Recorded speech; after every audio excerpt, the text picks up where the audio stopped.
Bonjour à toutes et à tous.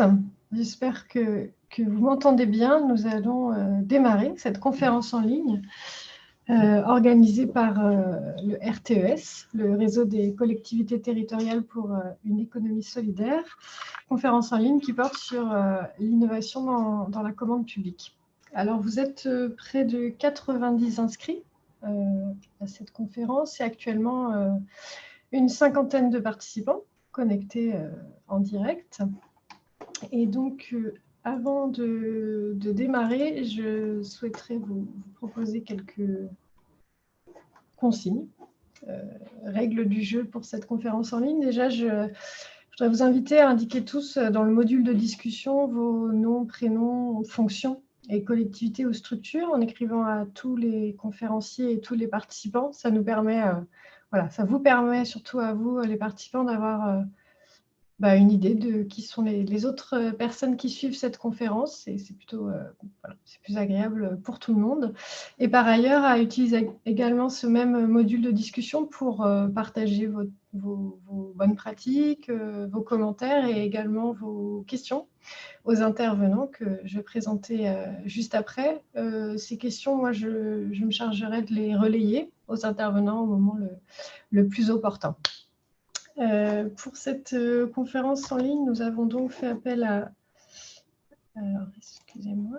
Ouais. Alors, nous avons fait appel à deux intervenants. Donc, Hervé Formel, qui est chef de service de la direction de l'achat public à la région Grand Est, et Clovis Sabot, qui est chef de service achat à la communauté urbaine de Dunkerque, et qui vont tous les deux nous partager voilà, la manière dont leur collectivité s'est emparée de cet enjeu de l'innovation dans la commande publique. Vous dire aussi, avant de démarrer, que c'est un sujet que le RTES a eu l'occasion de travailler à plusieurs reprises, cette question plus générale de la commande publique responsable et de l'accès des structures de l'économie sociale et solidaire à la commande publique. Vous trouverez sur le site internet du RTES de nombreuses ressources, et notamment le point de repère marché public et économie sociale et solidaire, qui répertorie l'ensemble des dispositions du Code de la commande publique et liées à la commande publique, qui permettent de favoriser cet accès de la commande publique à l'économie sociale et solidaire, et les différents leviers dont disposent les collectivités pour travailler avec les acteurs de l'ESS dans le cadre de leurs achats. Je souhaite bien préciser qu'aujourd'hui, on va vraiment se concentrer sur l'innovation dans la commande publique, à savoir, mais j'y reviendrai juste après, le partenariat d'innovation et l'expérimentation achat innovant notamment. Et que voilà, il y a déjà eu d'autres conférences sur les autres sujets et que bien sûr, on en fera d'autres à l'avenir. Peut-être avant de donner la parole à nos deux invités, préciser ce qu'on entend par innovation dans le cadre du Code de la commande publique. Alors, en fait, c'est une définition qui est donnée à l'article R 2124-3 du Code de la commande publique, et qui est une définition assez large, finalement, parce qu'on entend par solutions innovantes tous les travaux, services et fournitures nouveaux, ou alors qui sont sensiblement améliorés. Donc, on voit bien qu'on a un regard assez large sur ce qui est l'achat innovant, ou plutôt l'innovation dans la commande publique. Et cette définition précise aussi que le caractère innovant d'une solution peut également résider dans les méthodes utilisées.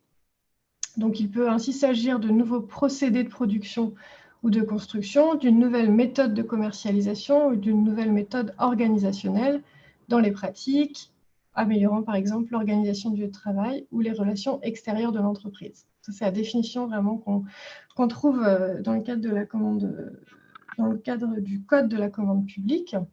Peut-être noter dès maintenant qu'il y a quand même une distinction importante qui est faite entre les deux dispositions sur lesquelles on va s'arrêter, donc entre distinction importante entre le partenariat d'innovation et l'expérimentation achat innovant, à savoir qu'un partenariat d'innovation ne peut être conclu que si il n'existe pas sur le marché de solutions pouvant répondre aux besoins de l'acheteur. On y reviendra, mais ce n'est pas le cas dans le cadre de l'expérimentation achat innovant. Alors, le partenariat d'innovation, il est défini, lui, à l'article L2172.3 du Code de la commande publique. Vous avez les références là, sur le diaporama. Et en fait, c'est un article qui a pour objectif de faciliter la passation de marchés publics à visée innovante et d'aider les acheteurs à faire une meilleure utilisation une meilleure utilisation stratégique de leur commande publique avec une visée d'innovation au sens large, comme vu précédemment.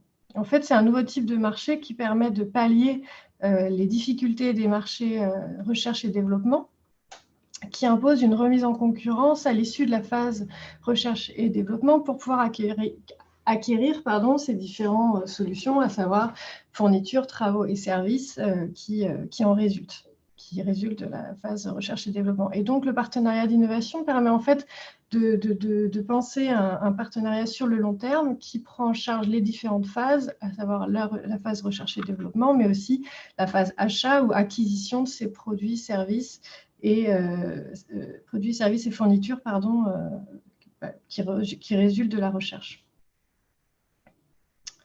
Donc, je le redis, par contre, effectivement, pour pouvoir conclure un partenariat d'innovation, l'acheteur doit vraiment vérifier au préalable qu'il n'existe pas de solution qui réponde à son besoin sur le marché, et pour cela, il pourra recourir évidemment au sourcing ou au sourçage qui est permis par le Code de la commande publique. Et pour ce qui est de l'expérimentation achat innovant, donc celle-ci, elle a été créée par décret, donc le décret du 24 décembre 2018, et elle vise, c'est un décret qui met en place une expérimentation sur 3 ans qui permet aux acheteurs de passer des marchés négociés sans publicité ni mise en concurrence préalable pour leur achat innovant d'un montant inférieur à 100 000 €. Et donc, pour mesurer l'intérêt de cette mesure, je le dis là maintenant, effectivement, l'article prévoit que l'acheteur déclare ses achats innovants auprès de l'Observatoire économique de la commande publique. Alors, je ne reviens pas sur le fait que, j'y reviens du coup, mais comme je l'ai dit tout à l'heure, effectivement, il n'y a pas, par contre, pour mettre en place une expérimentation achat innovant, il n'y a pas besoin de s'assurer que la solution n'existe pas au préalable sur le marché.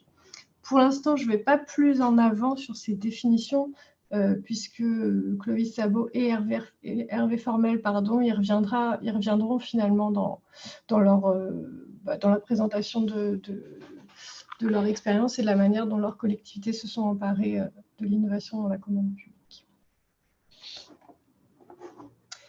Alors, je vais maintenant donner la parole à Clovis Sabot. Pour une vingtaine de minutes, on aura ensuite un temps vraiment d'échange de questions. Je pourrai à ce moment-là relayer les questions que vous aurez posées, et puis on passera ensuite la parole à Hervé Formel pour à peu près le même format d'échange, et on gardera vraiment un temps à la fin pour pouvoir échanger ensemble, et s'il y a des questions qui sont restées en suspens. Je pense qu'il faut que je partage diaporama de Clovis. Ouais, j'ai retenté, ça ne marche pas. Bonjour à tous. Eh bien, allez-y, je lance le partage de l'écran, Clovis. Donc, Clovis Sabot, je suis en charge du service achat à la communauté urbaine de Dunkerque. Diapo suivante.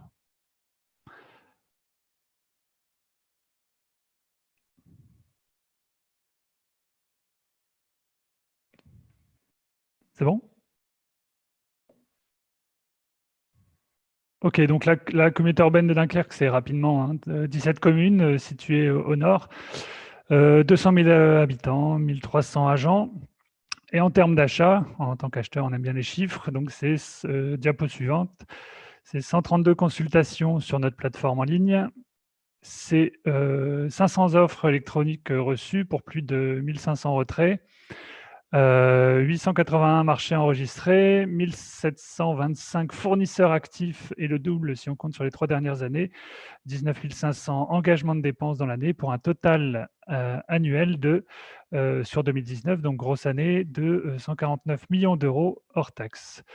Et qui dit, diapo suivante, qui dit 100 millions d'euros d'achats, vous le savez puisque vous connaissez par cœur le code de la commande publique, dit nécessairement la réalisation d'un schéma de promotion des achats publics socialement et écologiquement responsables, les SPAPSER, donc qui détermine les objectifs de passation de marchés publics comportant des éléments à caractère social et des éléments à caractère écologique, ainsi que les modalités de mise en œuvre et de suivi annuel de ces objectifs.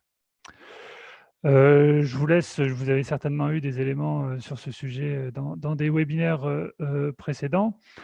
Ce document, diapo suivante, il est essentiellement le fruit de la compilation pour nous d'une vingtaine de politiques communautaires de schémas de stratégie existants, mais elles ont été regardées, toutes ces politiques, sous le prisme de l'achat, en particulier l'achat responsable au sens large. 5 enjeux ont été identifiés. D'une part, l'exemplarité d'une collectivité vertueuse, l'optimisation de la dépense publique, les dynamiques économiques locales, la conduite du changement et la maîtrise des risques liés à l'achat public. Et on voit que sur chacun de ces enjeux, on perçoit une logique d'innovation déjà qui peut être impliquée comme solution ou comme point de vigilance.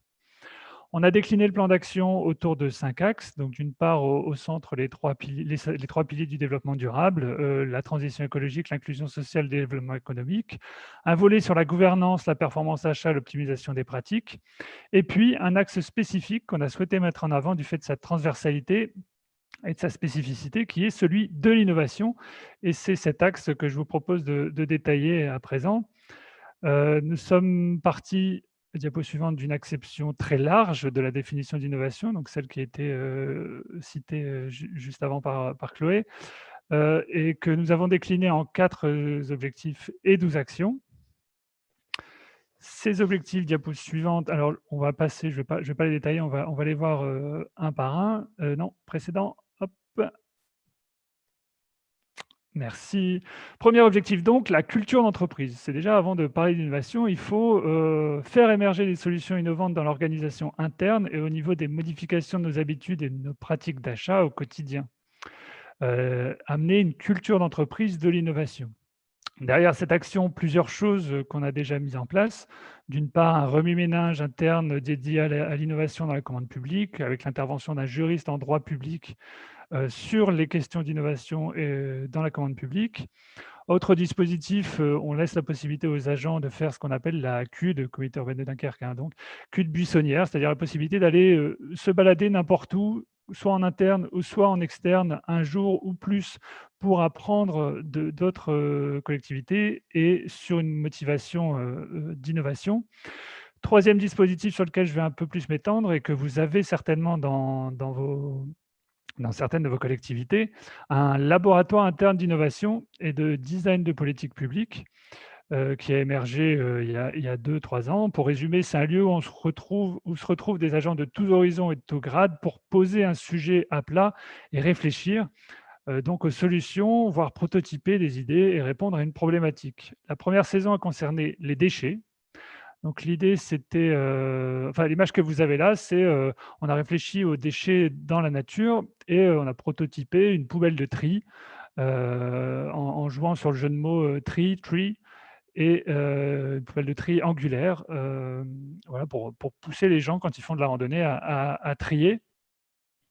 Le proto a été dessiné et la photo que vous avez sur la droite, c'est la réalisation qui a été confiée à une structure OSS, une SCOP du territoire qui a travaillé avec un lycée technique sur tout ce qui est ferraille et métallique pour le support des sacs. On a utilisé un R21-22-8 classique. Voilà, c'est pas vraiment un marché dit d'innovation, mais ça reste une façon de créer de l'innovation, d'apporter de l'innovation dans la commande publique par une réflexion, une organisation assez originale et en tout cas nouvelle. Et en tout cas, cette poubelle, s'il y avait eu des festivals cet été, on aurait pu en profiter. Voilà. Autre intérêt du labo, c'est la seconde saison, puisque on travaille à la fois sur le fond de la commande publique, mais on travaille aussi sur la forme. la forme des marchés. Donc, la seconde saison, on était en intermandat, il ne voulait pas faire un sujet trop politique. Donc, le labo a été hébergé par la commande publique et justement avec l'objectif de simplifier la commande publique, notamment à destination des TPE-PME du territoire. Et on s'est donc mis à la place d'une consultation et on a travaillé le parcours usager, l'UX pour ceux qui connaissent. Il s'agissait de réfléchir à comment simplifier la connaissance et l'existence de consultations pour les entreprises, comment simplifier la compréhension des marchés, puisqu'on sait que notamment les TPE, PME ont souvent du mal parce qu'elles n'ont pas l'habitude. Et avec l'exemple ici d'un marché de buffet et repas assis où on s'est inspiré du facile à lire à comprendre pour essayer de créer un document de synthèse qui résume le marché et qui permet d'activer le go-no-go de l'entreprise très simplement. Elle saura si elle va pouvoir aller ou pas dans le marché. Et on a aussi, on s'est amusé à disséquer, retravailler les pièces marché, donc pour les rendre à la fois faciles à comprendre, mais également faciles à répondre. Diapo suivante. Donc là, en l'occurrence, il s'agit d'un acte d'engagement transmis en une page où le candidat remplit les coordonnées sur une page et quand il y a plusieurs lots, ça remplit tous les actes d'engagement. Il n'a plus qu'à imprimer, c'est vite fait, c'est rapide. On a réfléchi aussi dans ce cadre au facile à analyser et facile à attribuer, donc qui est le parcours classique d'un marché. Deuxième action pour cet objectif donc de transformation interne, c'est transformer les ressources humaines en tâchant d'intégrer des logiques d'innovation dans les fiches de poste, en nommant des référents à l'innovation dans les différentes directions, en ajoutant une logique d'innovation dans les entretiens professionnels annuels, etc., etc. Donc à tous ces endroits-là, on peut amener de l'innovation et dès l'instant où on parle d'innovation, ça va susciter, à notre sens, c'est ce qu'on estime, ça va motiver les gens à partir vers de l'innovation. Alors, en parlant de veille, deuxième point, deuxième objectif, c'est développer la connaissance donc diapo suivante, développer la connaissance des solutions innovantes. Comment on identifie qu'il existe des solutions innovantes, notamment sur le territoire? Sur ce point, on est en lien avec plusieurs collègues, que ce soit au niveau du développement économique, de l'accompagnement des structures ESS, bien sûr, et du développement numérique. Vient de s'ouvrir, diapo suivante, à Dunkerque, un lieu qu'on appelle la Turbine, qui est un lieu en fait qui rassemble toutes les structures d'aide à la création, d'aide et d'appui à la création et au maintien des entreprises. Donc vous avez les consulaires qui sont dans le même bâtiment, que les associations d'aide à la création d'entreprises, de soutien à la création d'entreprises, banques de gestion, etc. Et l'idée, c'est qu'on a un site unique où nous, on est capable d'avoir l'info de ce qui va sortir en entreprise sur le territoire. Et s'il y a un lien avec la commande publique, on a ce lien étroit avec les collègues qui peuvent nous renseigner sur ces projets entrant sur le territoire. Par ailleurs, régulièrement, alors vous en avez certainement chez vous, c'est les hackathons, les fameux hackathons, les moments, les week-ends de création de start-up qui permettent de créer des POC ou des prototypes de choses qui pourraient donner quelque chose d'intéressant. Ce qu'il y a, c'est que malheureusement, alors ce qu'on constate, c'est qu'il n'y a pas de suivi ou de motivation de la part de ceux qui y participent à aller au bout et à développer et à devenir entrepreneurs sur le projet qu'ils ont pu créer. Nous avons aussi une présence sur les salons B2B du territoire. Alors, je cite là le salon Entreprise et Territoire qui parcourt la région. Source d'information également intéressante et qui est portée par la région Hauts-de-France, si ça peut vous intéresser, c'est l'action Adopte une start-up. Donc, il y a un annuaire en ligne de start-up assez bien, plutôt bien achalandé, même pour différents besoins qu'on peut avoir en collectivité, mais également dans le privé. Et c'est lié aussi à l'UGAP, donc à la politique innovation de l'UGAP, ce qui fait que quand vous identifiez un partenaire potentiel, eh ben, vous pouvez passer par l'UGAP pour vous servir de leur service. Donc, c'est assez intéressant et c'est assez souple d'usage. Et plus généralement, pour avoir de l'information, on a passé la consigne que lorsqu'on fait des sourcings, bien sûr, on demande aux entreprises où est-ce qu'elles en sont sur leur R&D, qu'est-ce qui va sortir prochainement, quelles sont les pistes d'innovation possibles dans nos futurs marchés. Deuxième point, le recueil de retours d'expérience, autrement dit le benchmark, qu'on connaît tous, en insistant bien quand on fait du benchmark sur les points forts et les points faibles des solutions et les pistes d'amélioration. Alors, je répète souvent, j'ai tendance à considérer qu'à l'inverse du privé, où un bon acheteur est un acheteur qui achète moins cher que son concurrent, au meilleur prix en tout cas. Pour ce qui nous concerne, on n'est pas concurrents et on a intérêt à travailler ensemble, à devenir complémentaires et on est une force en fait, nous tous qui sommes acheteurs publics, on est une force et on a tous à se nourrir les uns des autres et ça je trouve ça, tous les lieux d'échange qu'on peut avoir et ce webinaire en fait partie, en est pour moi très utile. Troisième action, donc la veille et la diffusion d'informations en interne. Donc une fois qu'on a identifié, qu'on a fait cette veille en interne, on le diffuse. Alors, plusieurs outils qui permettent la diffusion. Diapo suivante. Un petit crush pour le BOMP que vous connaissez tous, mais qui a, selon moi, une superbe base de données et base d'alerte, forme d'alerte sur ce qui peut arriver, sur ce qui peut arriver d'innovant. Alors, pour la petite histoire, on a sur le territoire quelqu'un qui suit toutes nos annonces sur le BOMP, toutes nos annonces sur des plateformes en ligne de dépôt de marché et qui annonce avant les élus, avant la presse, ce qui va se passer sur le territoire. Donc c'est drôle, alors parfois ça fâche un peu, mais sachez que vous pouvez faire pareil et suivre les innovations en ayant 6 mois d'avance sur le moment où elles vont véritablement sortir. Autre point, et pour être moi-même co-animateur d'un de ces réseaux, vous avez les réseaux d'achat public responsables qui maillent le territoire en France. Vous avez Réseco anciennement sur le Grand Est, anciennement Réseau Grand Ouest sur le Grand Ouest, pardon. Vous avez Maximilien autour de Paris, vous avez l'ARP à PACA, vous avez 3AR au niveau de la Nouvelle-Aquitaine. C'est des réseaux où vous pouvez trouver de l'information innovante, mais vraiment dédiée sur l'achat public responsable.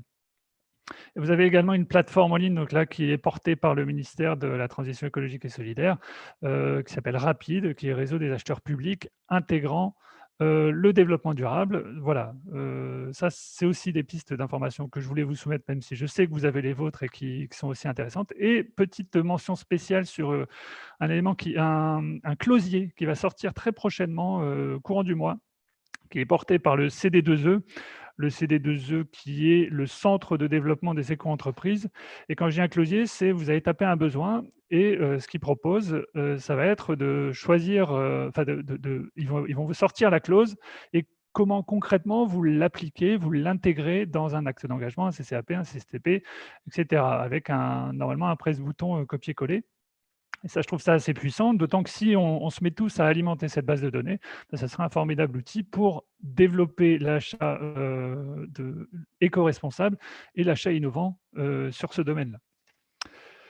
Sinon, autre espace d'échange à la CUD qu'on a aussi, c'est on a des communautés professionnelles, on appelle ça comme ça, d'acheteurs, que ce soit en interne, avec un club marché qu'on appelle, et en externe, plus au niveau du territoire, avec l'ensemble des acheteurs publics du territoire. Donc, communes, syndicats de communes, universités, le port, les hôpitaux, etc. L'hôpital, etc. Troisième objectif, donc, accompagner l'innovation dans les entreprises par la commande publique. L'idée ici, c'est de faire en sorte de raccrocher le potentiel des entreprises à nos besoins spécifiques lorsque, on l'a vu, surtout lorsque les solutions clés en main n'existent pas. Donc là, je ne vais pas m'étendre trop sur le dialogue compétitif, les partenariats d'innovation, etc. Je vais laisser le collègue ensuite présenter. Pour notre part, ça reste assez rare car bon, les collègues ils craignent d'y aller de par la réputation de procédures compliquées et lourdes. On en a une en cours, on a un dialogue compétitif en cours sur une solution SI déchets. Il y en a un autre qui devra arriver encore une fois sur les déchets. Alors oui, petite parenthèse, vous avez beaucoup entendu parler de déchets jusqu'à présent, mais c'est vrai que l'innovation et le fait de partir vers l'innovation, c'est aussi une question d'hommes et de femmes qui vont être motivés et convaincus par le potentiel que ça peut représenter au sein de leur activité, au sein de leur quotidien, de peut-être se challenger, changer ses habitudes, modifier sa façon de faire habituelle. Et l'innovation, ça peut permettre ça, et c'est en tout cas ce qu'on promeut à la commande publique, et ça marche aussi d'une façon en forme de boule de neige. Dès l'instant où on a convaincu quelqu'un, c'est un peu une addiction, ils reviennent et ils semblent en tout cas assez satisfaits de ce qu'on peut proposer. Deuxième action, la mise en place de partenariats d'innovation. Alors, je parle des véritables, hein, pas ceux qui sont proposés par des prestataires de prestations intellectuelles pour s'épargner une mise en concurrence. J'ai eu le cas récemment. C'est-à-dire qu'il faut justifier dans un partenariat d'innovation, donc la dimension recherche avérée avec des publications scientifiques notamment, et un cofinancement de l'organisme qui va participer à cette action. Voilà, nous sommes en cours d'élaborer un dossier dans le cadre de notre politique agricole alimentaire avec l'université qui est sur le territoire. Donc, il y a des choses en cours là-dessus. Chez nous, troisième action, donc accompagner les entreprises innovantes vers la commande publique. Et je ne parle pas uniquement des actions menées par les chambres consulaires qui accompagnent les entreprises dans la réponse aux appels d'offres, mais également assurer une démarche progressive de test, de proof of content, POC, d'accompagner la réflexion sur les proof of value, c'est-à-dire que ce n'est pas tout de faire un proof of content, il faut montrer que la démarche proposée est rentable pour la collectivité, et le retour sur investissement des solutions proposées pour encourager donc les acteurs publics à passer le cap. Et il faut que cet accompagnement se fasse effectivement sur la durée, pas uniquement au moment de la passation, mais qu'il y ait un vrai suivi du marché pour anticiper notamment les potentielles dérives. Ça me paraît également nécessaire d'accompagner les entreprises pour nous connaître mieux avec nos fonctionnements souvent abscons pour certaines. C'est vrai, quand on se met à leur expliquer nos fonctionnements, ça leur paraît parfois farfelu, hein. J'ai tendance à dire on est une entreprise de service public avec 1300 agents. C'est ce fonctionnement-là qu'on doit avoir. C'est vrai que pour les TPE, PME, parfois, ça fait trop alambiqué, trop compliqué et ça peut les décourager alors que l'objectif est au contraire d'essayer de les avoir aussi parmi nos fournisseurs. Enfin, dernière action, il me semble normal, lorsqu'on choisit de prendre une solution innovante, de devenir référence pour ces entreprises, c'est-à-dire qu'elles puissent communiquer sur le fait que nous utilisons la solution, pas par sympathie, hein, bien sûr, ou pas parce qu'on est content de l'entreprise, mais également par intérêt. Ce qu'il faut voir quand on prend une innovation, c'est que le coût de développement de ou de maintenance ou de l'évolution d'une solution innovante, bah, c'est mieux que si on n'est pas seul à la partager, si on n'est pas seul à la payer. Donc autant aussi se faire, peut-être pas le VRP, mais au moins se autoriser et encourager la référence quand, bien sûr, ça vaut le coup et qu'il faut rester objectif sur le sujet. Alors, à ce sujet, si vous cherchez une solution innovante, diapo suivante, à tout hasard, hein, si vous cherchez une solution innovante sur une toile économique pour schématiser des interactions, des écosystèmes industriels, ou alors pour digitaliser la sécurisation d'un événement festif ou sportif, alors oui, on nous impose de mettre une photo du carnaval dans chacune de nos interventions, désolé. Je plaisante. Ou alors si vous cherchez une solution intéressante pour de l'immersion, pour les expériences immersives dans le cadre du tourisme, ou enfin si vous cherchez un prototype, un outil intéressant de distribution de pays ou de distribution de livres pour vos bibliothèques qui seraient situées en milieu rural, bah, n'hésitez pas à venir nous voir. Alors par contre, clic suivant, par contre, voilà, ce qu'il faut voir, c'est que, bah, pour cette expérimentation-là, l'entreprise n'a pas survécu et donc malheureusement le projet n'a pas pu aboutir, enfin il est resté au stade, de POC, chez nous. Alors justement, dernier point, comment encourager l'acquisition de produits innovants ou comment accompagner les collègues vers les achats innovants? Comment casser les barrières qui peuvent faire peur? Notamment car la définition d'innovation, on l'a vu, ça reste très flou et la jurisprudence est plutôt lacunaire. Donc on est assez, encore dans l'expectative et pour croiser régulièrement, pour travailler avec des juristes, c'est vrai que s'il y a un flou, on est plutôt tendance craintive. Donc il faut se blinder au maximum. Premier élément de réponse, ne pas laisser diapo suivante, sachez que vous n'êtes pas seul, et vous ne devez pas être seul face à une décision de partir sur un achat innovant. Cet achat, il doit être su, il doit être connu, il doit être assumé par toute la chaîne de décision. En l'espèce, on a acté que les dossiers estampillés achats innovants, ça doit être validé par notre CAO, par nos élus à la CAO. Donc, c'est les membres de la CAO qui, sur présentation d'un dossier par le technicien, et en toute connaissance des risques, on va le voir plus tard, et des enjeux, vont valider son caractère innovant. Donc derrière, c'est montrer qu'on a une réflexion innovante, d'innovation, et on a associé les élus. C'est d'ailleurs un autre des objectifs du SPAR, plutôt dans le volet gouvernance, d'associer davantage les élus, voire les citoyens, dans le processus achat public.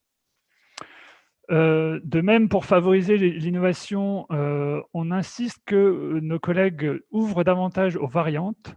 Mais le problème avec les variantes, vous le savez, c'est qu'il faut les analyser, les comparer aux offres de base et ne pas les traiter à part. Ça peut poser quelques soucis avec le risque de devoir comparer des choux et des carottes, mais en partant sur le besoin fonctionnel plutôt que matériel, c'est ce qu'on préconise et c'est sur quoi travaille avec nos collègues, avec des critères de jugement des offres précisément détaillés, voire un mémoire technique. Alors maintenant, ce qu'on fait, c'est des mémoires techniques pré-remplis où il n'y a que des cases à remplir, voire des liens à faire vers le mémoire technique. Sur la base de ce qu'on veut vraiment avoir et ce qu'on veut vraiment juger comme discriminant entre les offres, il est possible de simplifier l'analyse et de se simplifier la réflexion autour de cet achat et de ces variantes. J'attire à ce sujet votre attention sur la méthode Moscou. Je ne sais pas si certains, on pourra la développer plus tard, mais qui est particulièrement judicieuse pour aider à la définition du besoin. Mais je ne m'étends pas, je crois que j'ai bien dépassé mon temps. Rapidement, deuxième point, développer des modèles permettant d'exploiter les potentialités du code de la commande publique. Il ne faut pas se cacher, diapo suivante, il est plutôt mal aimé. Souvent, il est vu comme une prison contraignante où il faut mettre dans des boîtes et dans des cases des choses qu'on voudrait beaucoup plus souples.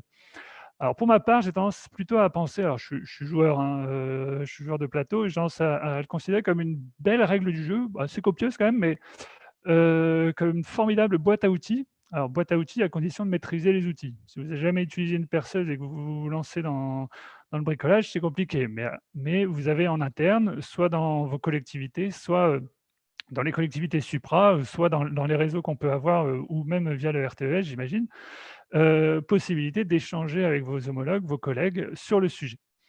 Et quand je vois le dialogue compétitif, les procédures avec négociation, le partenariat d'innovation, l'achat d'innovation avec le décret de Noël là, du 24 décembre, pour les 100 000 € sans mise en concurrence ni publicité, la possibilité de faire des phases, de faire des tranches, la possibilité d'avoir des prix unitaires, même sur des heures de travail de développement informatique, les accords cadres à marché subséquent, ça c'est prodigieux les accords cadres à marché subséquent, on peut faire plein de choses avec ça.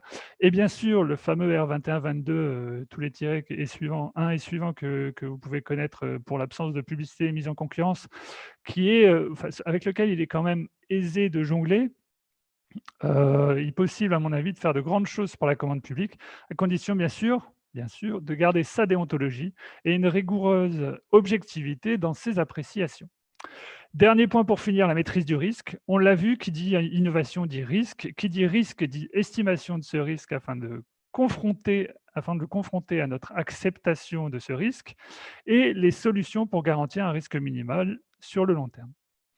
Voilà, j'ai fini avec cet axe innovation de notre SPAR. Je vous ai mis en fin trois références bibliographiques bigrement intéressantes sur le sujet, si on peut passer, voilà. Et je laisse la place aux questions, avec aussi une question pour ma part, si on peut la traiter dans la fin du webinaire. Vous, quels sont vos freins à l'innovation? Qu'est-ce qui fait que vous n'y allez pas ou que vous craignez d'y aller? Merci beaucoup, Clovis. Et je note la question. Ce serait intéressant qu'effectivement, on garde un temps à la fin de cette conférence en ligne pour échanger au maximum. Alors, pour l'instant, je n'ai pas de... Je les ai assommés. Je ne pense pas. Je n'espère pas. Il n'y a pas de questions. Je vous invite vraiment à poser vos questions à Clovis dans le chat. Je pourrais les relayer.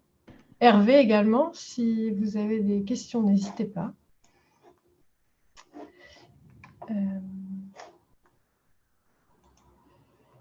Alors,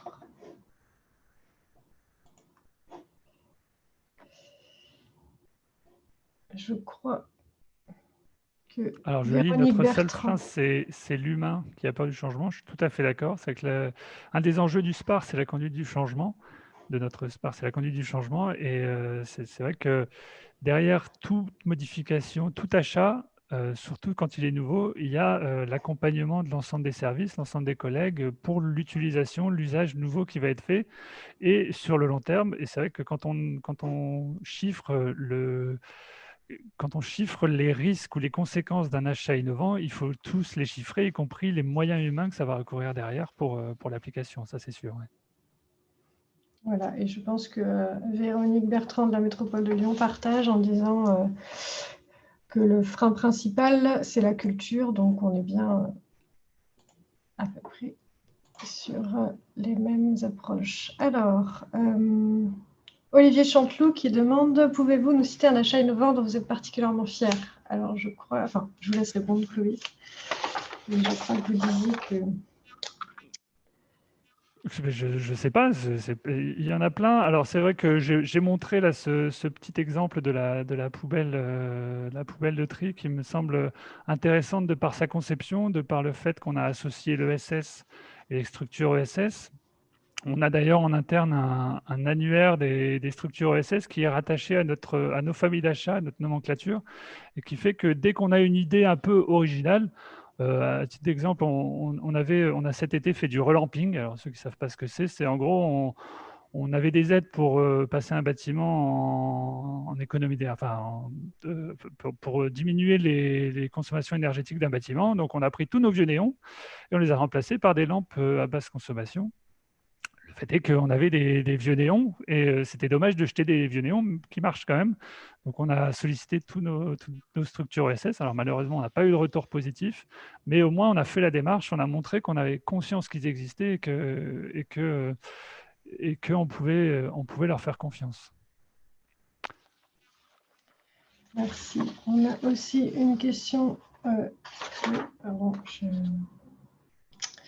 d'Hélène Brémond, qui est chargée de mission à la métropole de Clermont, qui demande de revenir sur l'usage du BOAMP par anticipation. Elle dit « Vous êtes allé un peu vite pour moi ». L'usage du BOAMP par anticipation, concrètement, moi j'ai 2 veilles au BOMP, une veille sur l'évaluation et une veille sur l'énergie. Tout simplement, pourquoi ces deux-là? D'une part, pour l'énergie, parce que, alors pour ceux qui ne le sauraient pas, on est titulaire du label Territoire d'innovation, dans le cadre de l'appel à projet Territoire d'innovation Grande Ambition qui avait été lancé par le ministère Premier ministre, je crois, directement. Donc, on a obtenu ce label et donc, moi, avec mes collègues, je m'étais mis d'accord, écoutez, je prends tout ce qui sort sur Territoire d'innovation et sur énergie, puisque la thématique, c'est l'énergie, et je balance comme ça vous fait une acculturation. Et le fait de les balancer, de les prendre dès le moment de l'appel à projet, de l'APC, de l'avis d'appel à concurrence, c'est en gros, vous avez 6 mois d'avance sur un article que vous verrez dans la Gazette des communes sur quelque chose qui est sorti et qui marche. Là, vous pouvez vraiment aller en amont de ce qui va sortir et quelque part vous inspirer de ce que font vos collègues. La deuxième, pareil, c'est évaluation, savoir ce qui se fait en termes d'évaluation sur les territoires. Franchement, ça me prend tous les jours. J'ai 2 mails du BOMP, ça me prend 10 secondes de lire, ça me prend 20 secondes de transférer le cas échéant, et c'est hyper riche, hyper riche au moins pour les collègues et pour assurer une veille et une diffusion de l'information auprès des collègues concernés. Merci bien. J'indique juste à Véronique Montpetit qu'on va garder sa question pour l'échange après l'intervention d'Hervé Formel, parce que je pense qu'il serait aussi intéressant d'avoir son retour par rapport à s'assurer que la solution n'existe pas déjà. Par contre, il y a plusieurs questions effectivement sur l'enjeu de l'acculturation des services et des élus. Je vais les regrouper parce qu'il y en a plusieurs. Il y a Patricia Andriot, qui est une des vice-présidentes du RTES, qui dit « Pourquoi c'est difficile d'innover? Un des leviers, c'est l'acculturation des administrations et des élus à tout niveau. » Nous avons aussi Véronique Bertrand qui dit « Comment vous avez pu, au sein de la communauté urbaine de Dunkerque, générer cette évolution culturelle, si vous avez réussi à la générer ou si elle est encore en cours. » Et enfin, une autre question, non, la même question, excusez-moi. Et comment créer une dynamique collective donc, en faveur de cette évolution culturelle? Alors, les dynamiques collectives, j'en ai un peu parlé, hein, c'est trouver des alliés.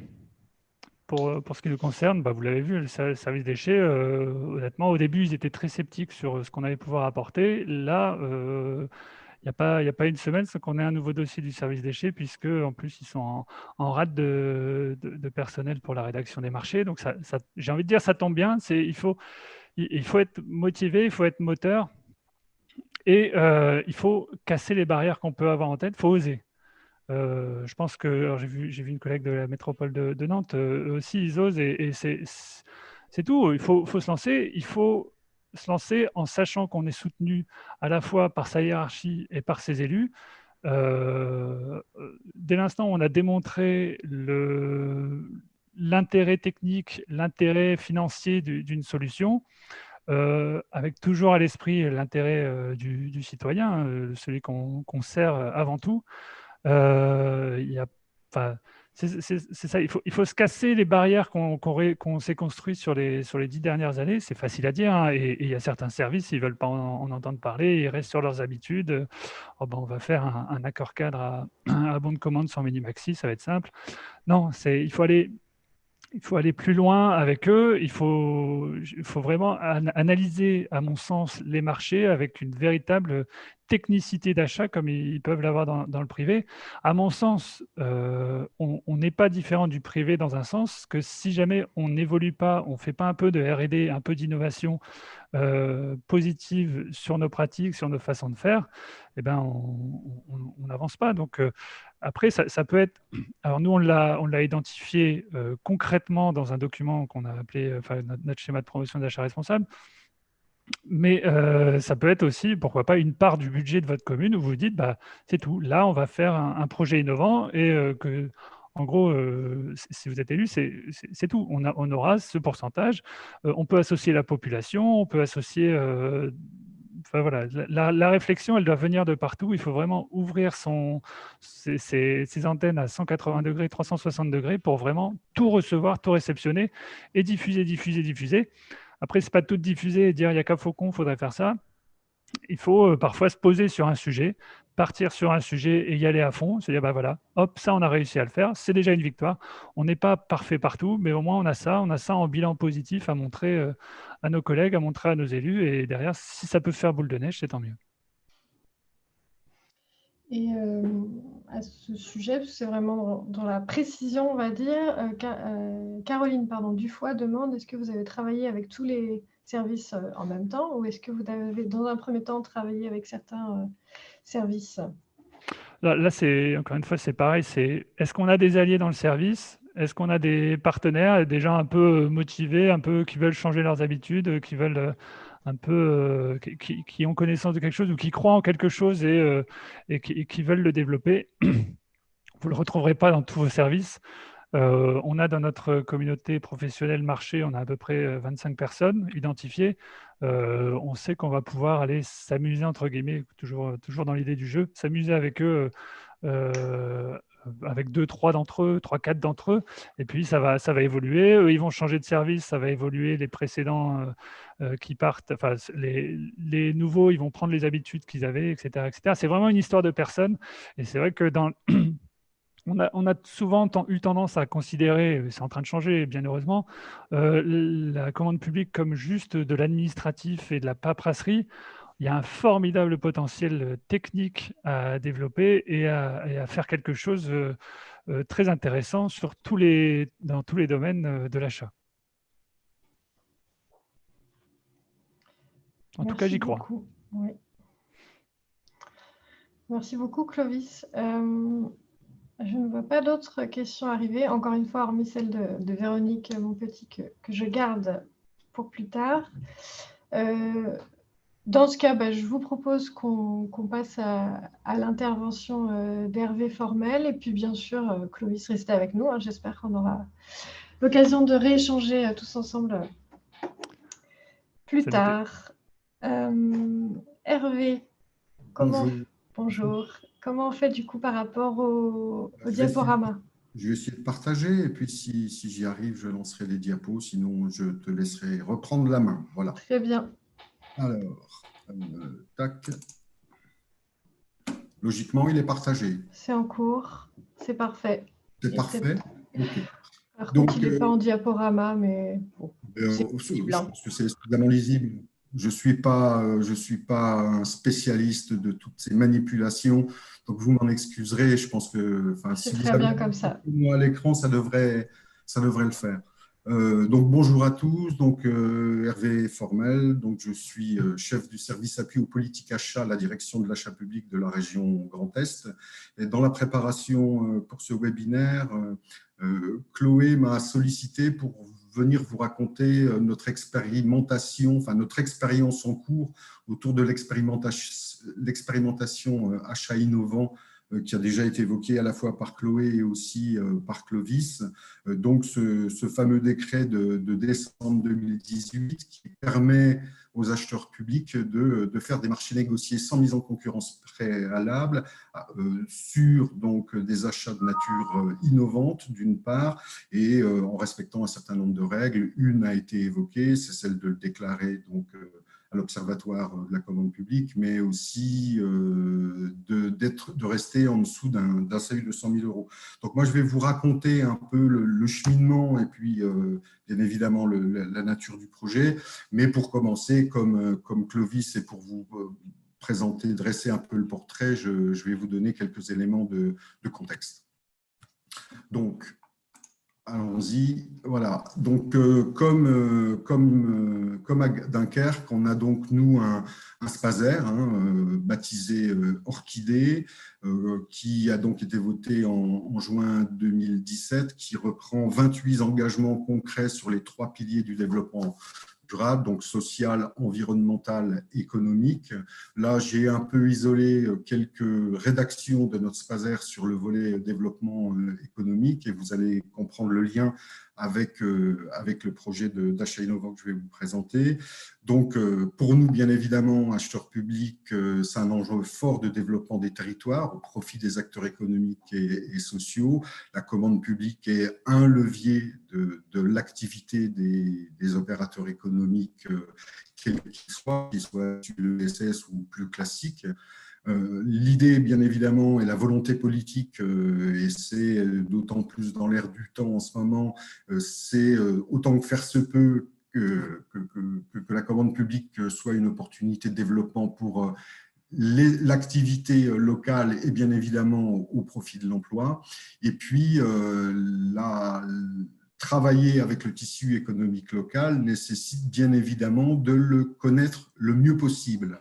Or, dans des grandes collectivités comme celle de la région Grand Est, ce n'est pas toujours évident de connaître de façon très fine les opérateurs économiques avec lesquels on travaille. Quelques exemples, enfin quelques données. Donc, la commande publique à la région Grand Est, c'est plus ou moins 5 000 marchés chaque année, 1 500 fournisseurs, à peu près, alors ça va dépendre d'une année à l'autre, mais en moyenne à peu près 600 millions d'euros d'achat. Et puis, ce qui démarque une grande collectivité comme la région, c'est que chez nous, on a 350 acheteurs, prescripteurs, appelons-les acheteurs, répartis sur 18 sites, puisqu'on a à la fois 3 maisons de région, enfin 3 hôtels de région qui sont situés dans ce qu'étaient les 3 ex-régions, puisque la région Grand Est, c'est les régions Alsace, Lorraine et Champagne-Ardenne. Et les élus ont souhaité, en particulier le président, avoir quand même des espaces de proximité avec les citoyens.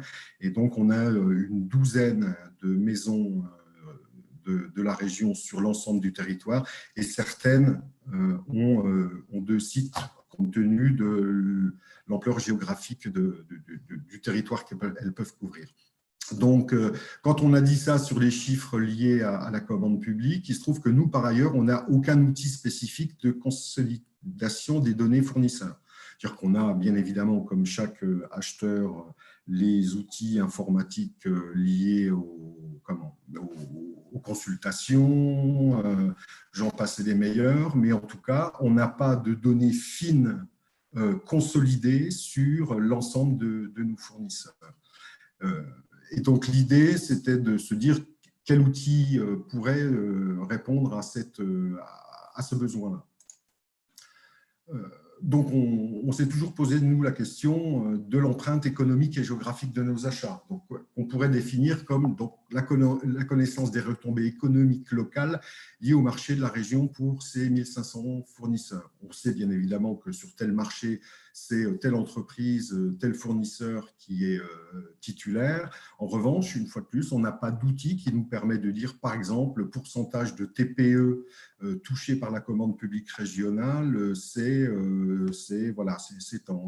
au-delà du pourcentage de TPE mobilisés dans nos marchés, combien ça représente en masse financière. Donc, on avait besoin, nous, de se doter d'un outil de cette nature. Et il se trouve par ailleurs que, alors, tous les acheteurs publics fonctionnent un peu de la même façon. On a des données qui sont très directement liées à notre organisation, c'est-à-dire tout ce qui va être géré par la direction de l'achat public que je représente cet après-midi, donc tout ce qui est marché supérieur ou égal à 25 000 euros, le choix a été fait que tout ce qui était en dessous de 25 000 euros à la région était géré soit directement par les directions métiers, soit par les maisons de la région que j'évoquais précédemment. Mais il se trouve aussi qu'on a des délégations de maîtrise d'ouvrage et par conséquent, on travaille avec des mandataires dont on n'a pas forcément, enfin, dont on ne sait pas forcément de façon très fine avec qui eux, ils travaillent. On sait globalement, bien évidemment, les entreprises, s'il s'agit de construire un lycée ou de le rénover, avec qui le mandataire travaille, mais en tout cas, sur la connaissance fine de ces opérateurs, on n'a pas ce type d'information. Et puis, bien évidemment, tout ce qui passe par les commandes via l'UGAP, quand on achète un véhicule à l'UGAP, bon, c'est un mauvais exemple parce qu'on sait que c'est telle ou telle marque de véhicule, mais sinon, sur d'autres types d'achats, en fait, pour faire simple, on fait le chèque à l'UGAP sans trop toujours savoir quel est le fournisseur qui est derrière. Donc, l'outil que nous, on souhaitait mettre en place, c'était un outil qui pouvait nous renseigner sur la connaissance de l'ensemble de nos fournisseurs, direct sur les deux premières lignes et indirect quand il s'agit des fournisseurs qui travaillaient avec nos mandataires ou avec l'UGAP. Globalement, avant de rentrer dans le détail et de vous expliquer un peu comment on a travaillé, sur la commande publique liée à l'innovation dans la région, il y a quelques marchés depuis, on va dire, 2-3 ans maintenant à la région qui ont été lancés comme ça. Alors, je ne les connais pas sur le bout des doigts. Ce que je pourrais dire en résumé, c'est que pour l'essentiel, ils tournent autour de solutions connectées. C'est quand même là-dessus, j'allais dire qu'à la fois les collègues dans la veille, dans le sourçage qu'ils peuvent faire, c'est quand même les choses qui apparaissent de façon le plus évidente. Et donc, j'ai repéré 3 exemples juste pour illustrer. Et une fois de plus, je ne pourrais pas rentrer dans les détails. Mais en tout cas, on a nos collègues de la direction de la mobilité qui ont mis en place un système, donc en gros, un système de billettique connecté avec la capacité pour les voyageurs, que ce soit les scolaires ou grand public, d'avoir accès à des titres de transport dématérialisés, à un calculateur de trajet, à un plan de réseau complet des lignes sur le territoire où l'outil a été développé, pour faciliter, j'allais dire, la connaissance à la fois du réseau, mais aussi la billettique liée à l'utilisation des transports routiers gérés par la région. La formation professionnelle chez nous a 3 marchés d'innovation en cours, essentiellement tournés autour de la mesure de l'écart des compétences des personnes qui sont accompagnées dans le cadre des marchés de la formation professionnelle de la région. Et puis la direction de l'immobilier, là aussi une solution connectée autour de modulateurs connectés pour détecter les fuites sur les réseaux d'eau, voire avec des coupures automatiques si le système détecte des fuites d'eau. Donc voilà quelques exemples que je ne vais pas vous présenter dans le détail. L'engagement que j'avais pris auprès de Chloé, c'était au contraire de vous détailler très précisément la façon dont on a travaillé donc, dans le cadre de l'expérimentation Achat Inno. Donc, on voulait, je reviens dessus, avoir une connaissance fine de nos 1500 fournisseurs avec un suivi trimestriel sur un certain nombre de points. Ils n'y sont pas tous, mais j'en présente là quelques-uns.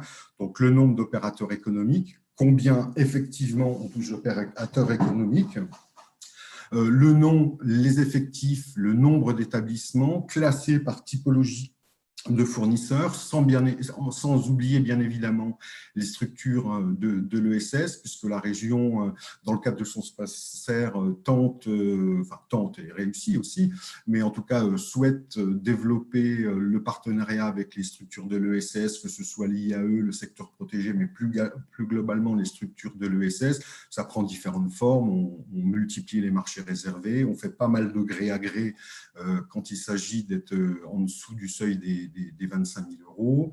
Donc, on voulait aussi connaître le volume d'achat par opérateur. C'est toujours aussi intéressant, alors, par opérateur et par famille d'opérateurs.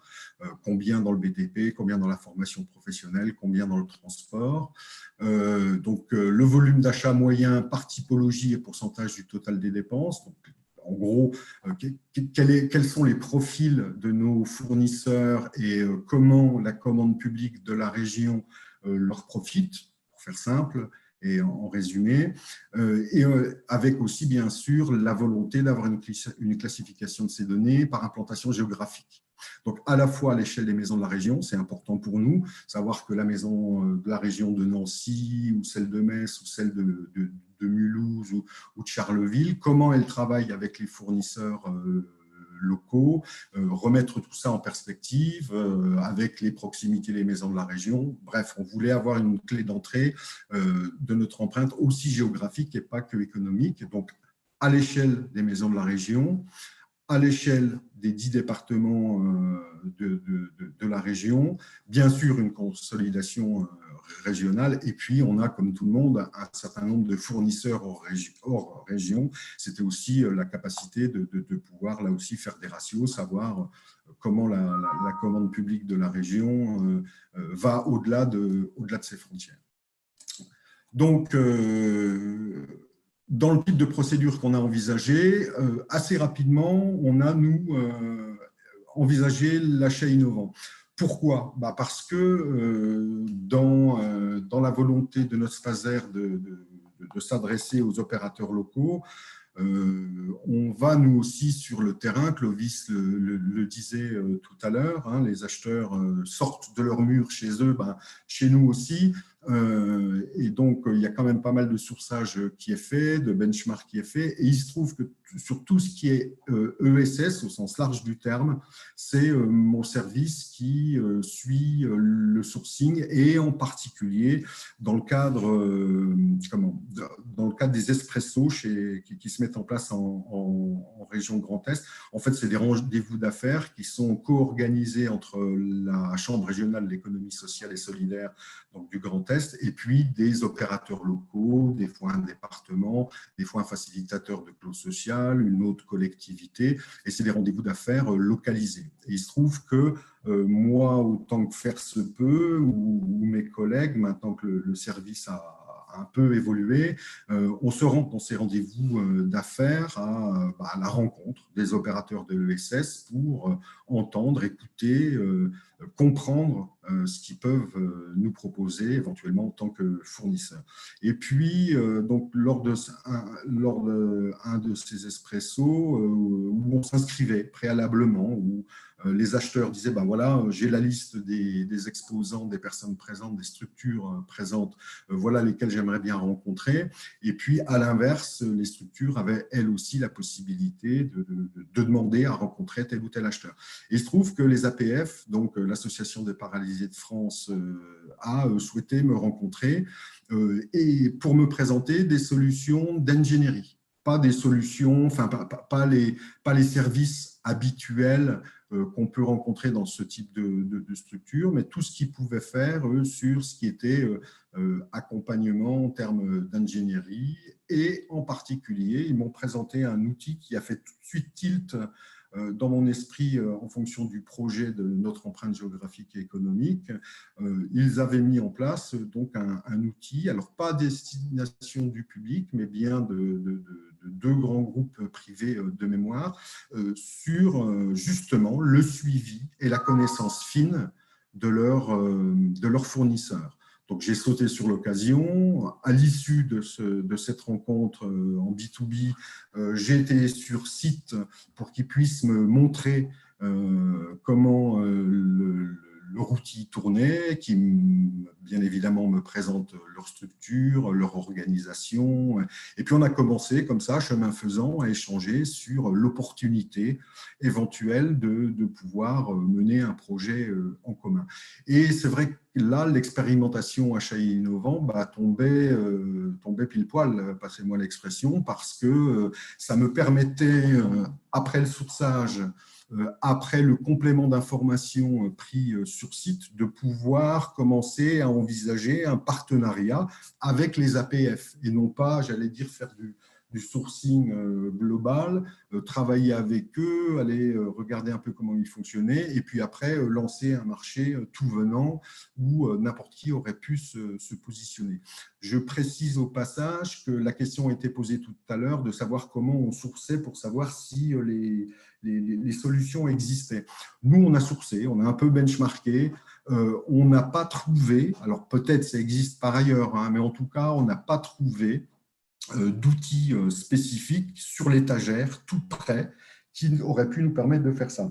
Il existe bien des outils sur l'étagère qui s'approchent de ces questions-là, mais sur, j'allais dire, des données globales par gros segments d'achat. Nous, ce n'est pas ce qui nous intéressait.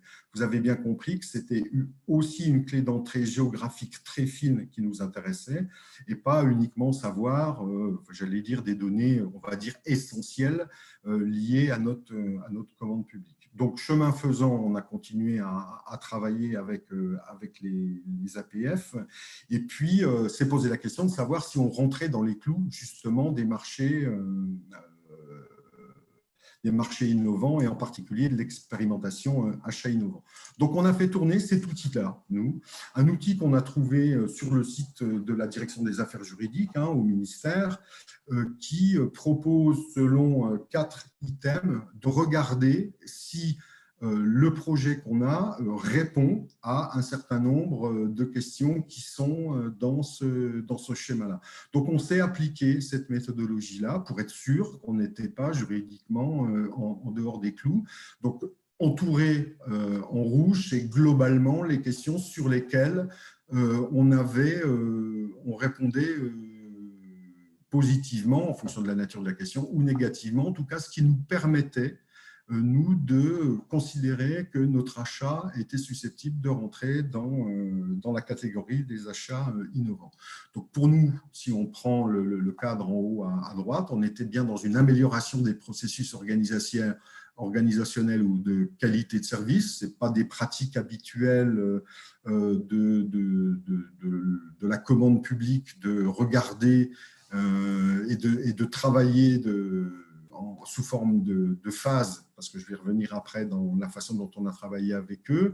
On est plutôt sur, j'allais dire, on définit notre besoin en amont, on lance notre procédure et puis après, en face, on a une solution qu'on applique. Là, dans le processus organisationnel, nous, on leur fournit un certain nombre d'éléments aux APF, ils traitent les données et nous, on les récupère pour les retraiter à nouveau. On ne peut pas parler de collaboration de façon très, très fine dans le travail à fournir, mais en tout cas, on n'est pas sur un système où c'est le prestataire qui réalise l'ensemble des procédures liées à notre besoin. Donc, la réponse à des enjeux sociaux, on a fait le choix de travailler avec une structure de l'économie sociale et solidaire.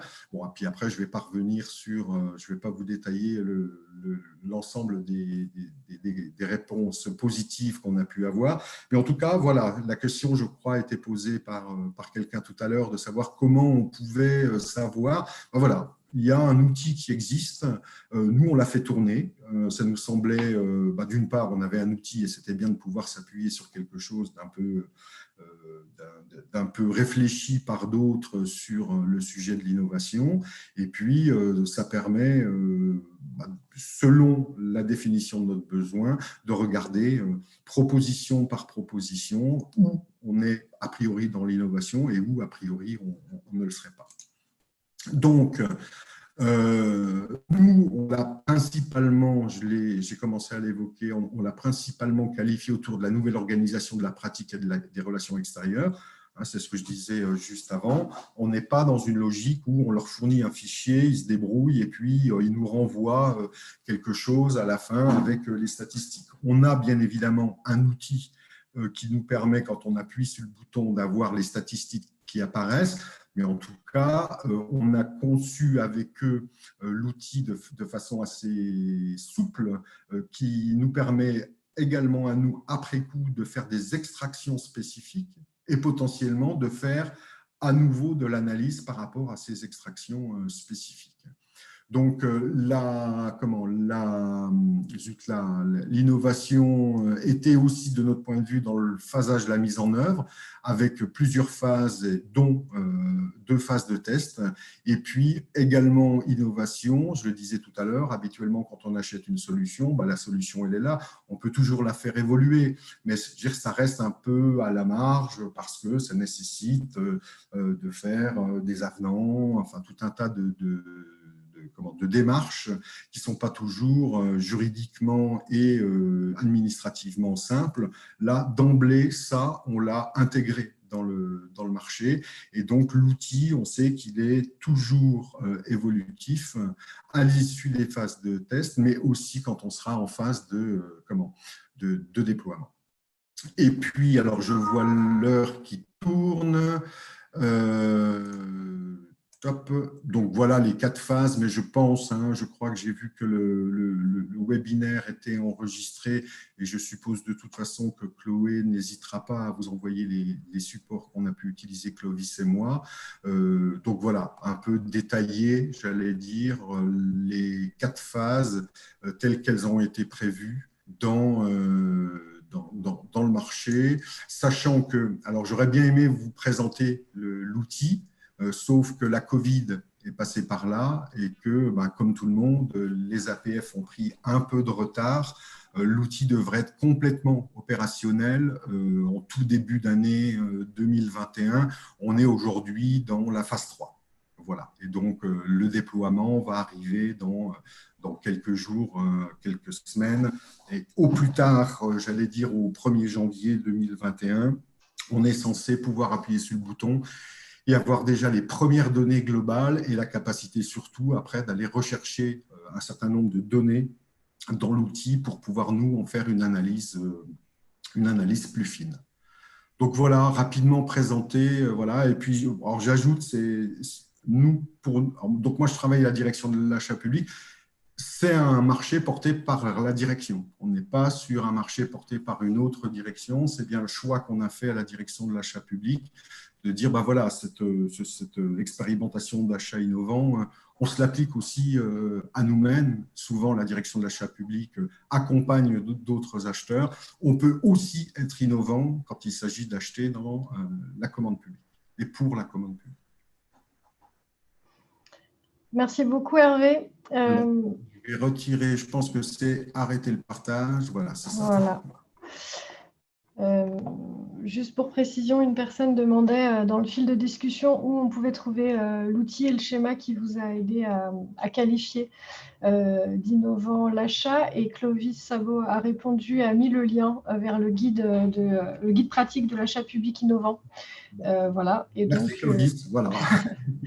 Et donc, vous avez bien le lien tous dans le fil de discussion. Il a même précisé que le schéma était page 10. Et de toute façon, effectivement, non seulement nous mettrons ensuite en ligne sur le site du RTS vos 2 diaporamas et puis de la ressource, dont le lien vers ce guide. Alors, nous avons par ailleurs quelques questions. Déjà de Clovis, une première question de Clovis qui demande, mais peut-être Hervé l'a précisé, qui valide en définitive le côté innovant de la solution. vraiment définitive?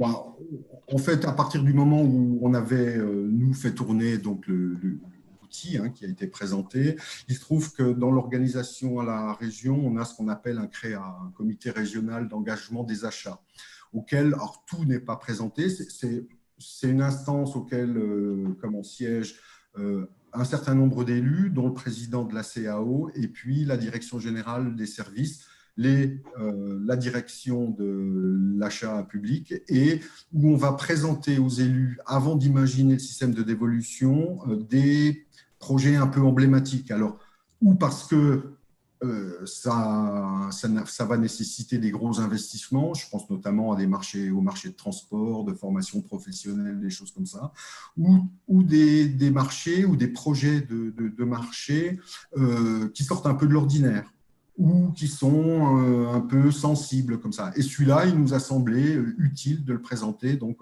à ce comité régional d'engagement. Et donc, quand on a présenté à la fois l'outil tel qu'on voulait le mettre en place, j'allais dire, les élus en particulier étaient heureux de savoir qu'on allait mettre en place un outil comme ça de connaissance fine de nos besoins, mais en plus, ils ont sans difficulté aucune validé le fait qu'on allait passer dans le cadre de l'expérimentation achat hydraulique. Voilà. Mais en tout cas, si le CREA n'avait pas existé, j'allais dire, comme on avait fait tourner l'outil, qu'on a quand même quelques juristes à la direction de l'achat public, on savait qu'on était dans les clous. Mais ça nous paraissait important de le présenter quand même en CREA pour avoir à la fois une présentation, mais surtout l'aval des élus et de la direction générale des services. Et alors, encore une question de Clovis Savo qui demande si… Mais Clovis, vous pouvez aussi rallumer votre caméra et votre micro, qui demande si en plus, j'imagine que c'est ça, en plus de la grille d'analyse de la DAJ, vous avez aussi en interne une grille d'analyse peut-être plus précise. On utilise, j'allais dire, on a cet outil-là qui nous permet… Non, on utilise cet outil-là qui nous a semblé plutôt, enfin pas plutôt, qui nous a semblé bien fait, pertinent, et en tout cas répondant aux besoins jusqu'à présent, aux besoins de la région pour qualifier ou non l'innovation dans un projet de marché. Très bien. Alors, une question sur l'outil. Donc, j'imagine pour le coup, l'outil mis en place. Oui. Mis en place, merci. Est-ce qu'il considère uniquement les fournisseurs ou également les entreprises bénéficiant de subventions?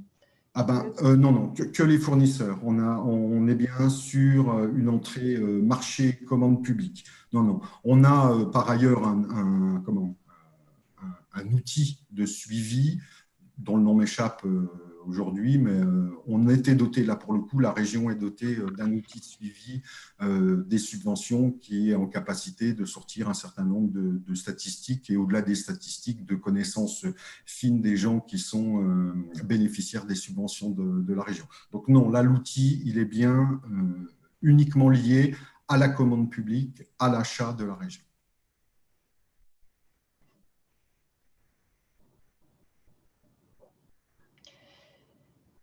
Avez-vous à partager des projets innovants atypiques sur lesquels des facilitateurs closes ont pu intervenir? Et donc, c'est Lydie Bonacossi du Conseil départemental de la Guadeloupe. Il ne faut pas prendre mal ce que je vais répondre. La région Grand Est a une grosse expérience dans les clauses sociales.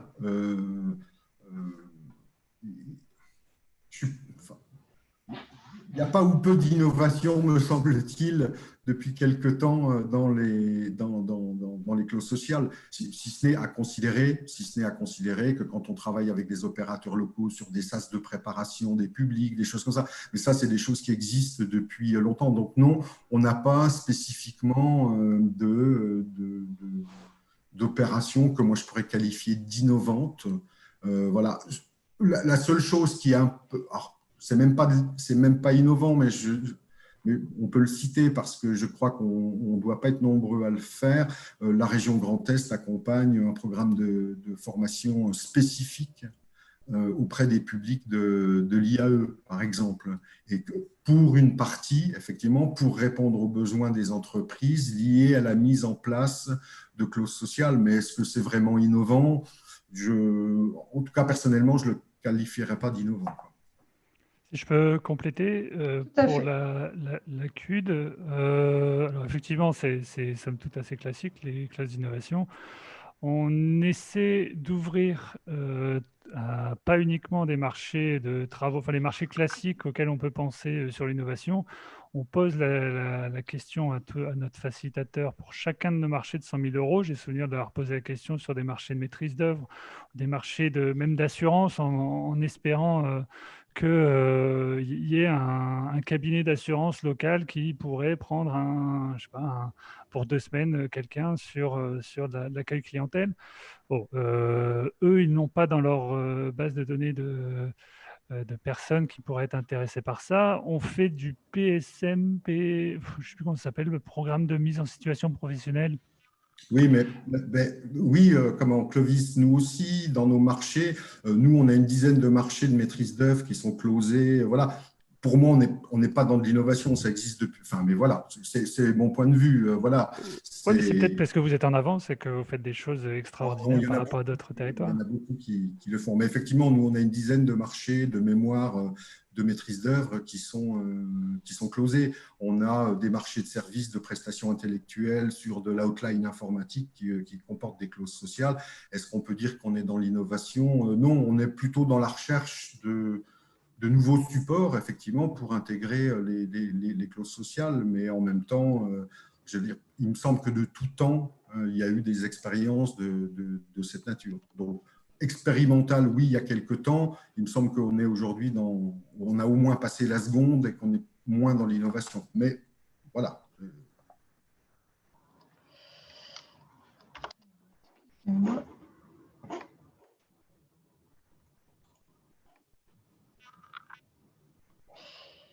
Pardon. Je vois la question sur les achats ESS en dehors du cadre des achats innovants. Oui, ben les cas classiques, hein, j'allais dire, bon, d'une part, une structure de l'ESS peut tout à fait se positionner sur un marché classique, j'allais dire, hein, qui ne serait pas réservé. Je disais qu'on réservait de plus en plus, nous, nos marchés. En tout cas, on essaye de le faire de plus en plus. On en a, je sais pas, j'ai pas en tête le chiffre, mais on en a à peu près, en gros, une dizaine par an, hein, des marchés réservés.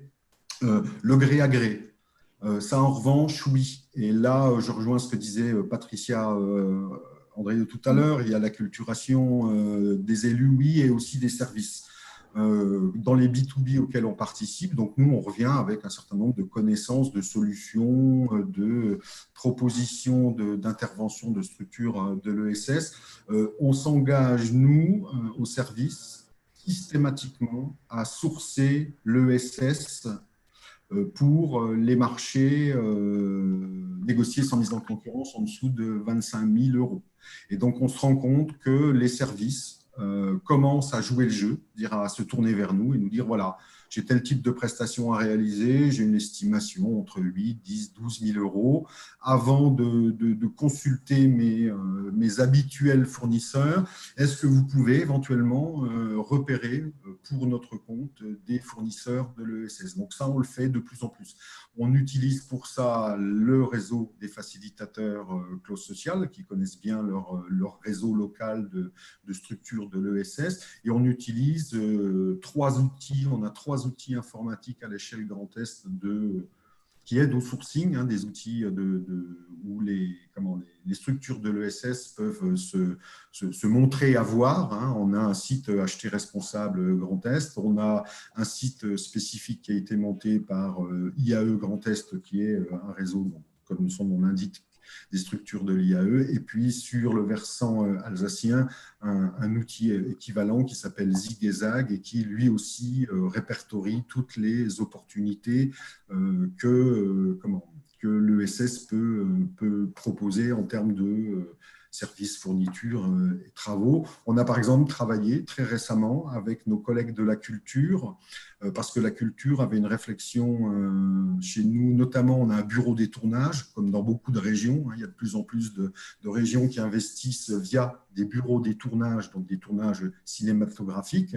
La région apporte un certain nombre d'argent d'une part, mais aussi de solutions pour que les tournages locaux puissent là aussi faire appui, prendre appui sur des solutions, des propositions de services des structures locales. Et on a fait un travail de repérage spécifique pour fournir à toutes les boîtes de production qui arrivent dans le cadre d'un tournage en partenariat donc avec notre bureau des tournages, une liste des structures de l'ESS susceptibles de leur apporter tel ou tel. Voilà. Et il se trouve que j'ai vu il y a 8 jours dans la presse un partenariat qui s'est mis en place autour d'une structure de l'ESS qui fabrique et met à disposition des costumes, par exemple. Voilà. Donc, on peut aussi, à l'échelle d'une région ou d'une autre collectivité, faire un repérage ciblé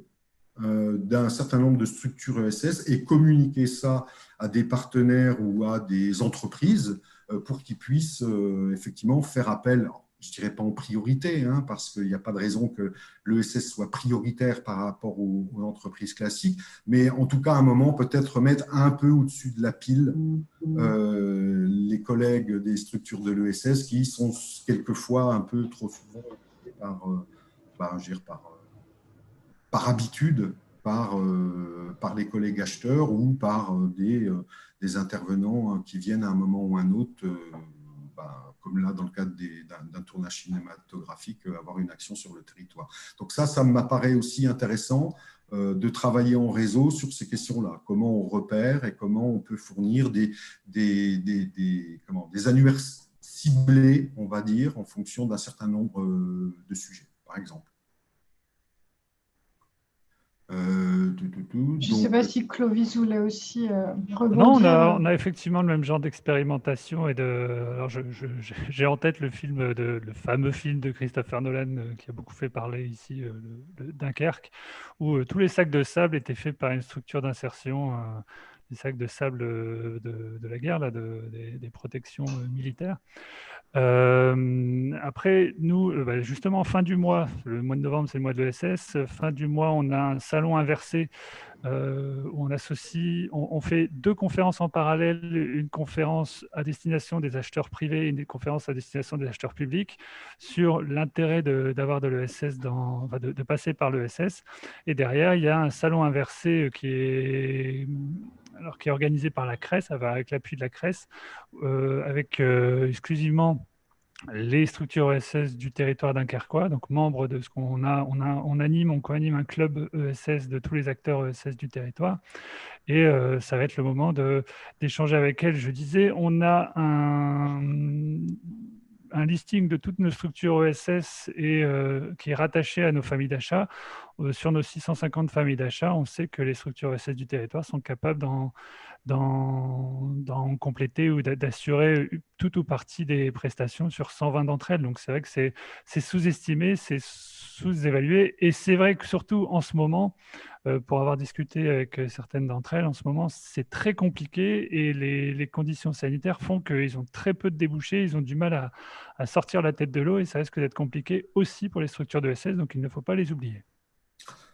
Typiquement, si on parle de la crise sanitaire, on vient de lancer, alors on avait comme tout le monde lancé dans l'urgence l'achat de masques de protection, à la fois pour les agents mais aussi pour les lycéens.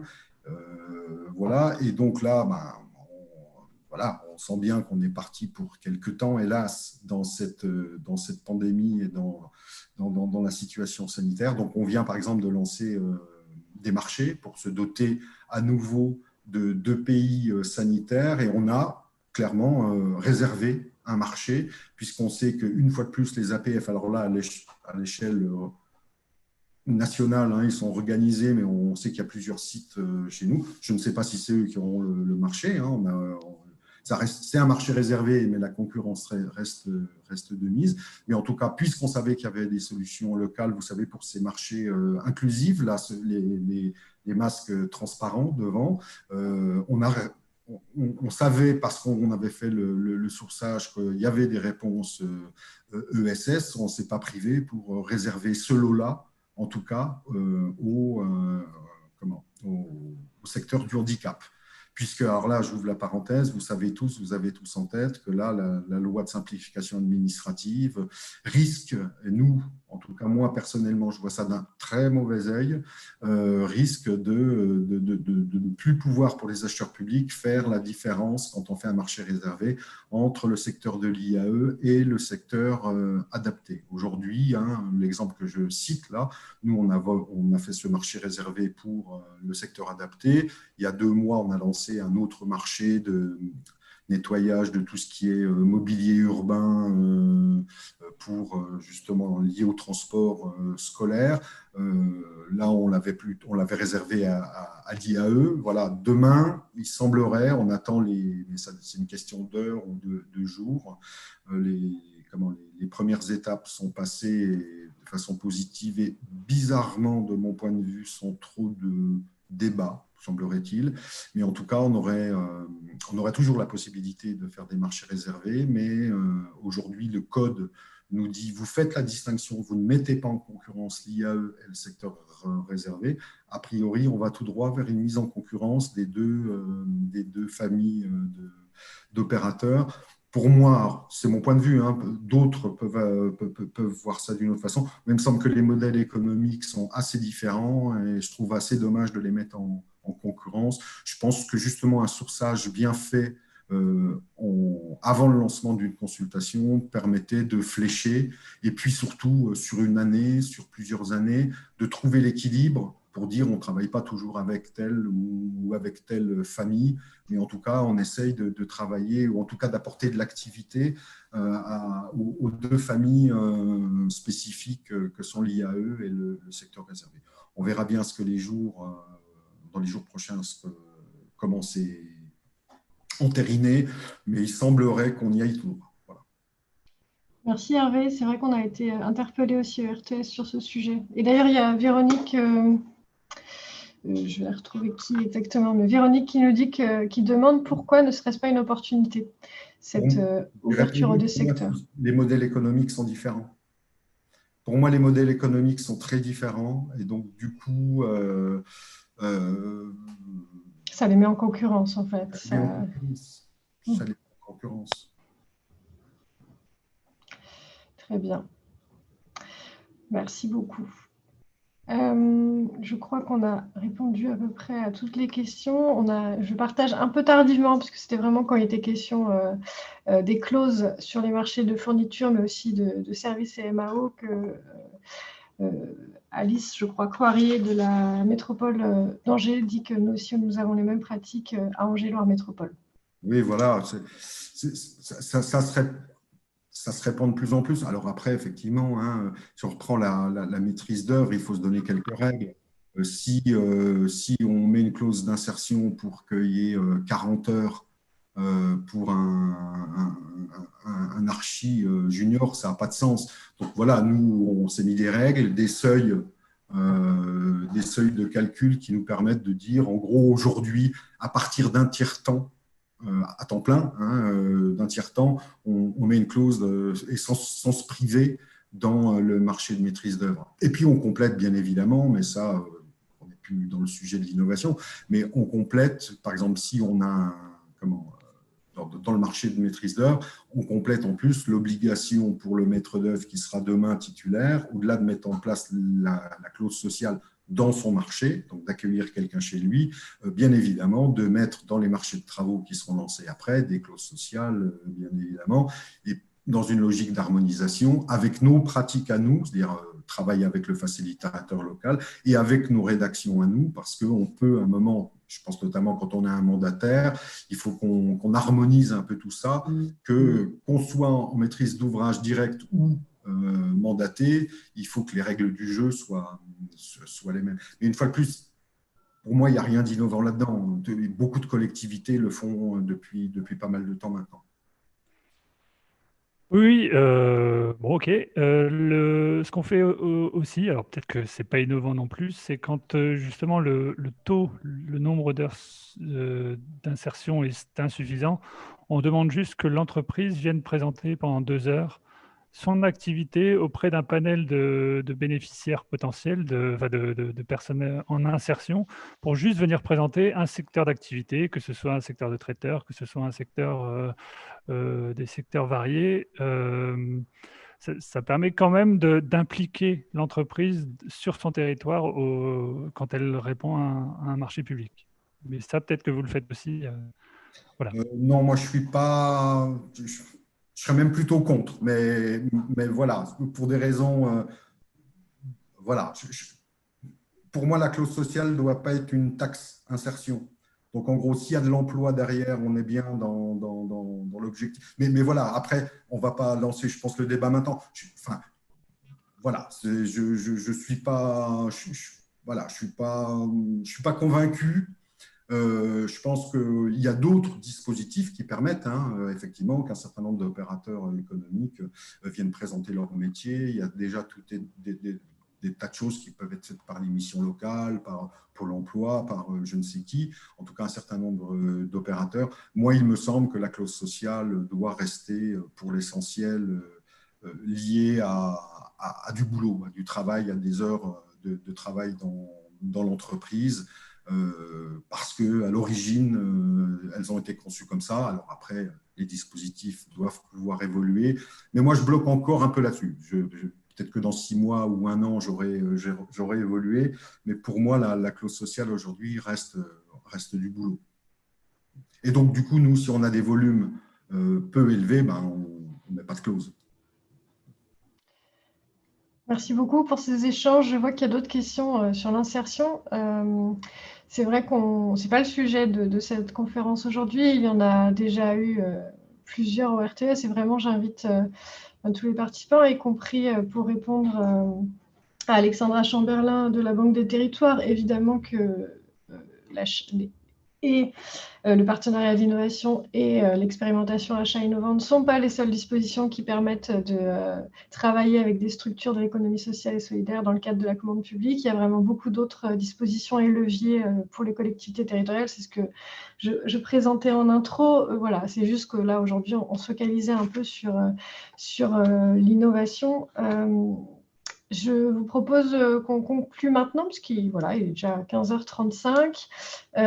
Merci vraiment beaucoup à Hervé Formel et Clovis Sabot pour vos témoignages et interventions. Très complémentaires, je trouve, à la fois sur tous les leviers et puis objectifs que s'est donné la communauté urbaine de Dunkerque pour aborder cet enjeu de l'innovation dans la commande publique. Et puis donc, l'expérimentation achat innovant présentée par Hervé Formel et puis aussi un peu plus largement les enjeux traités et la manière dont vous l'abordez à la région Grand Est. Comme je disais tout à l'heure, on va faire un retour comme à chaque fois sur cette conférence qui est enregistrée, donc vous pourrez aussi la revoir. Les documents seront partagés et les ressources citées. Et puis j'en profite pour vous dire, parce que ce sera une ressource à venir prochainement, qu'actuellement l'Observatoire économique de la commande publique, qui travaille avec la direction des affaires juridiques du ministère de l'économie, des finances et de la relance, travaille à une mise à jour du guide sur les aspects sociaux dans la commande publique, qui aujourd'hui date de 2018, qui va donc être mis à jour, et même s'il portera encore essentiellement sur cet enjeu d'insertion des personnes éloignées de l'emploi, il va être aussi ouvert à d'autres dimensions, à savoir l'achat éthique et équitable, l'innovation dans la commande publique et les questions d'égalité, ou plutôt d'égalité de genre et de lutte contre la discrimination dans la commande publique. Et voilà, pour information, en tout cas, le RTS participe aussi à ces travaux. Et si je peux compléter, de son côté, le ministère de la Transition écologique et solidaire travaille sur la réédition du PNAAPD, Plan national des achats publics durables. Voilà. Voilà, Qui arrive à terme. Qui arrive à son terme en 2020 et donc pour un 2021-2025. Voilà, on y participe au titre du réseau Apur. le réseau des acheteurs publics responsables, qui, petite publicité si tu me le permets, qui organise ce vendredi un webinaire consacré à l'alimentation durable, achat public alimentation durable. Donc ça, c'est sur le site du CERD, CERDD. Vous trouverez l'information, c'est ce vendredi. C'est gratuit. Oui, et on l'a aussi relayé hein, dans la newsletter du RTS et aussi dans l'agenda du RTS, vous trouverez l'info. Et voilà. Je la suivrai car c'est aussi la question de l'alimentation, y compris via la commande publique, qui est un sujet auquel s'intéresse beaucoup également le RTS. Vraiment, encore merci beaucoup à vous deux et à tous les participants. Et puis, une bonne fin de journée à tous. Au revoir. Au revoir. Au revoir.